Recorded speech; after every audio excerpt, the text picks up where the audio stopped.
This assessment examines a discrete but consequential moment in the ongoing U.S.-Iran strategic confrontation, the simultaneous withdrawal of both principal parties from active negotiation during the week of 7th April 2026. Iran declined to attend scheduled talks in Islamabad.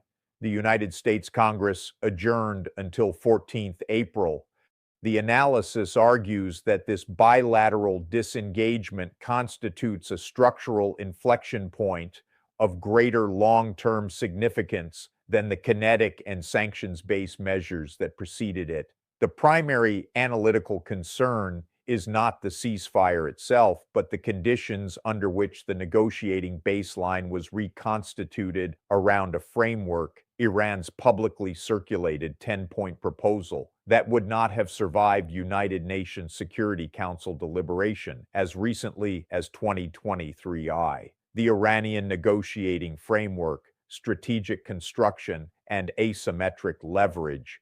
Iran's 10-point proposal, formally translated and publicly distributed, was structured as a comprehensive capitulation demand. Its components included full withdrawal of U.S. military forces from all Middle Eastern basing arrangements, binding non-aggression commitments from the United States, allied states, and Israel, unconditional removal of primary and secondary sanctions regimes, repatriation of frozen sovereign assets, payment of war reparations, and Iranian administrative authority over Strait of Hormuz transit, accompanied by a per-vessel transit fee of $2 million USD. Key finding: the framework was designed as a two-outcome trap. Acceptance constituted a strategic capitulation by Washington without additional military expenditure by Tehran. Rejection produced negotiating collapse under conditions in which Iran already exercised de facto control over the critical maritime choke point. Neither outcome required further Iranian military action to produce strategic gain. Critically, the proposal maintained deliberate silence on nuclear enrichment, a calculated omission that removed the primary U.S. demand from the table while preserving all Iranian bargaining positions. The signal to commitment gap and executive communication failure. The decision by the U.S. executive to publicly characterize Iran's 10-point framework as, in the president's own formulation, a workable basis on which to negotiate, and to amplify Iranian foreign ministry communications through the president's own social media accounts with attached endorsement, constitutes one of the most consequential unforced communication errors in recent American diplomatic history. Standard strategic communication protocol distinguishes between exploratory acknowledgement and positional endorsement. The statement in question was received by third-party governments across Riyadh, Abu Dhabi, Amman, Tokyo, and beyond as the latter. The resulting signal damage occurred without any additional kinetic action by Iran.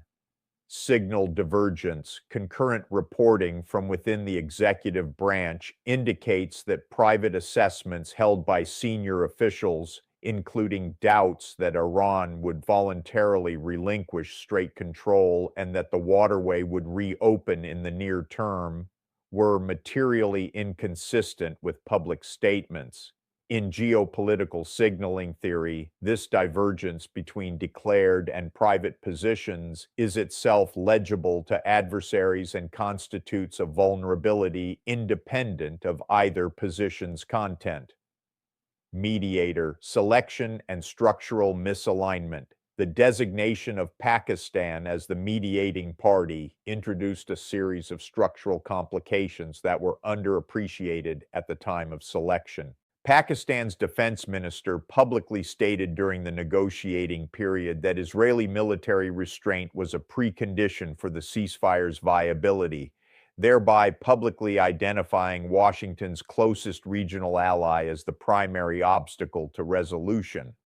This statement was made by a party expressly selected by Washington to serve as a neutral broker. concurrently Israeli military operations in Lebanon, resulting in over 258 civilian fatalities and in excess of 1,000 casualties in a single operational period, proceeded during the nominal ceasefire window. The functional definition of the ceasefire therefore reduced to a selective suspension of specific categories of violence, not a comprehensive halt to hostilities. Pakistan's own strategic relationships with China, India, and the broader Organization of Islamic Cooperation introduce alignment tensions that complicate its role as a genuinely neutral interlocutor. B. Constitutional abdication and oversight failure.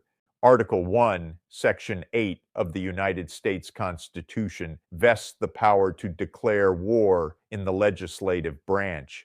The decision by Congress to adjourn during the operational period under review while active hostilities continued, a ceasefire remained unverified, and a major maritime choke point remained under adversarial control, represents a significant departure from constitutionally mandated oversight practice. Legislative commentary framing congressional non-participation as avoiding micromanagement of the executive's military authority mischaracterizes the constitutional architecture.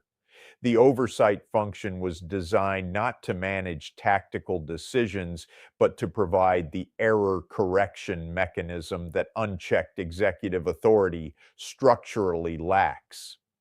The absence of that mechanism during a period of compounding strategic error is not a procedural footnote.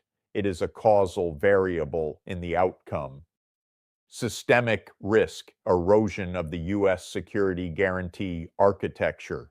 The most consequential long-term effect of the events under review is not the immediate outcome of U.S.-Iran negotiations, but the signal transmitted to Arab partner states whose security architectures were constructed on the assumption of a credible and durable American security umbrella. Saudi Arabia, the United Arab Emirates, Jordan, and Egypt have each calibrated their military procurement, diplomatic alignment, and oil production postures in relation to this assumption over a period of approximately 5 decades.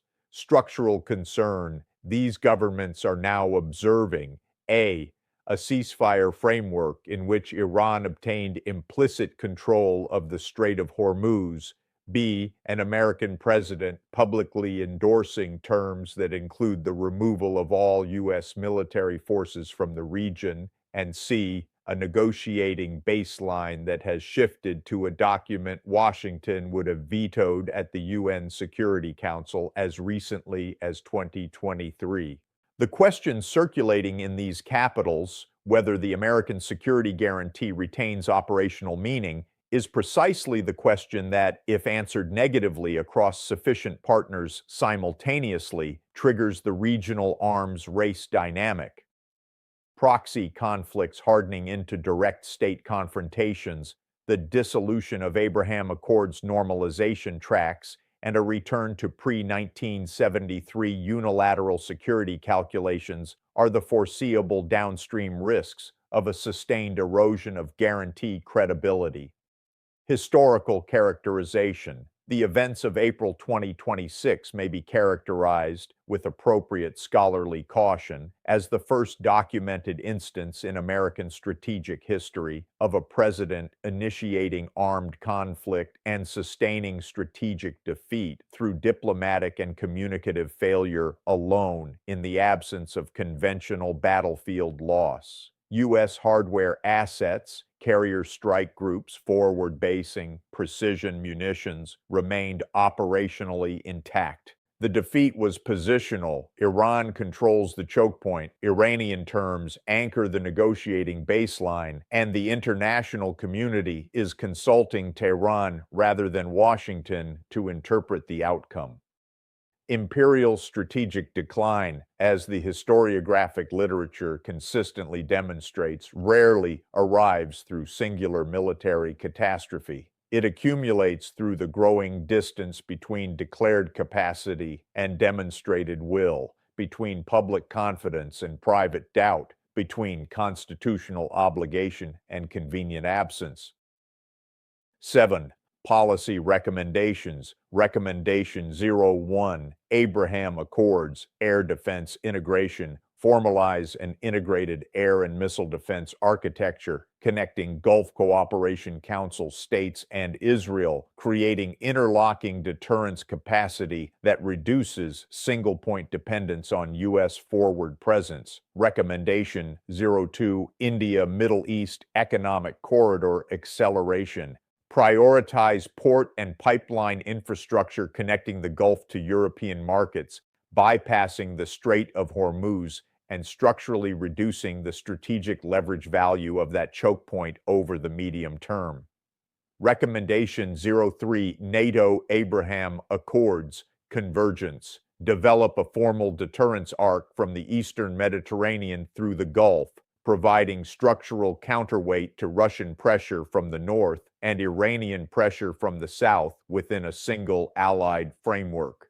Recommendation 04, Congressional War Powers Restoration.